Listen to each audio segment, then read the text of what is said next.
Hello friends, இன்றைக்கி நான் lunch பாக்ஸுக்கு என்னென்ன கொண்டு போனேன் அப்படின்றத இன்றைக்கி பார்க்கலாங்களா? வழக்கம் போல் ஒயிட் ரைஸ் தாங்க. ஒயிட் ரைஸு, சவ் கேரட்டு கிழங்கு போட்ட ஒரு சாம்பார், பாசிப்பயிறு பீன்ஸு கேரட்டு போட்ட ஒரு கூட்டுங்க. ஸோ சாம்பார் வந்துட்டு வழக்கம் போல் நம்ம ஒரு பாத்திரத்தில் எண்ணெய் ஊற்றி அது காஞ்ச உடனே கடுகு உளுத்தம்பருப்பு போட்டுட்டு கொஞ்சமாக கருவேப்பில்லை வெங்காயம் ஆட் பண்ணியாச்சுங்க.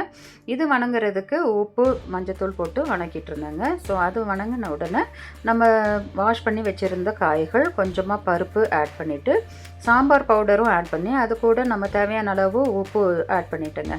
உப்பு ஆட் பண்ணிவிட்டு நமக்கு எவ்வளோ தேவையோ அந்த அளவுக்கு தண்ணி ஊற்றி தக்காளியும் ஆட் பண்ணிட்டேங்க. ஸோ தேவையான அளவுக்கு தண்ணி ஊற்றிட்டு நல்லா மிக்ஸ் பண்ணிவிட்டு மூடி போட்டு வச்சுருந்தேங்க. ஸோ அது நல்லா வெந்த உடனே நமக்கு கமகமன்னு நல்ல ஒரு சாம்பார் வந்துடும். ஸோ கூட்டுக்கு பார்த்தீங்க அப்படின்னாக்க எண்ணெய் காஞ்ச உடனே கடுகு கருவேப்பிலை போட்டுட்டு வெங்காயம் ஆட் பண்ணியாச்சுங்க. அடுத்து நான் பீன்ஸும் கேரட்டும் கழுவி வச்சுருந்தேன் இல்லைங்களா, அதை ஆட் பண்ணி அதுக்கு தேவையான அளவுக்கு உப்பு ஆட் பண்ணிக்கிட்டேங்க. ஸோ இது வணங்கிட்டு இருக்கும் பொழுது கொஞ்சம் தக்காளியும் ஆட் பண்ணிக்கிட்டேன். ஸோ கொஞ்சமாக தண்ணியும் ஆட் பண்ணி அது வேகிறதுக்காக மூடி வச்சாச்சுங்க. ஸோ இந்த மீன் டைம் பார்த்தோம் அப்படின்னாக்க நம்ம குக்கரில் வந்துட்டு ரைஸும் பாசிப்பயிரும் வச்சுருந்தோம் இல்லைங்களா, அது நல்லா வெந்துருச்சுங்க. ஸோ அதை ஓப்பன் பண்ணி வச்சுக்கிட்டேன். பாசிப்பயிரில் கொஞ்சமாக தான் தண்ணி இருந்தது. ஸோ அதை நான் வீணாக்கலை, ஏன்னாக்கா அதை கூட்டுக்கு ஆட் பண்ணிக்கலாம் அப்படின்னு அப்படியே வச்சுட்டேன். ஸோ இந்த பீன்ஸும் கேரட்டும் நல்லா வெந்த உடனே அந்த பாசிப்பயிறு ஆட் பண்ணிக்கிட்டேங்க. பாசிப்பயிறு ஆட் பண்ணிவிட்டு காரம் உங்களுக்கு எவ்வளோ தேவையோ அந்த அளவுக்கு தனி மிளகாத்தூள் ஆட் பண்ணிக்கிட்டோம். ஆட் பண்ணிவிட்டு நல்லா கொஞ்சம் ஃப்ரை பண்ணுறதுக்காக நான் கொஞ்சம் திக்காக வரணும் அப்படின்றதுக்காக மூடி போட்டு வச்சிட்டேங்க. ஸோ இதுவும் நல்ல ஒரு கூட்டாக வந்திருந்தது. ஸோ இன்றைக்கி நான் கொண்டு போனது white rice, Chou sambar and பாசிப்பயிறு கேரட்டு பீன்ஸ் ஆட் பண்ண ஒரு கூட்டு தாங்க. ஸோ இந்த லஞ்ச் உங்களுக்கு பிடிச்சிருந்துச்சுனாக்க லைக் பண்ணுங்கள், ஷேர் பண்ணுங்கள், சப்ஸ்கிரைப் பண்ணுங்கள். மீண்டும் சந்திப்போம்.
Thank you.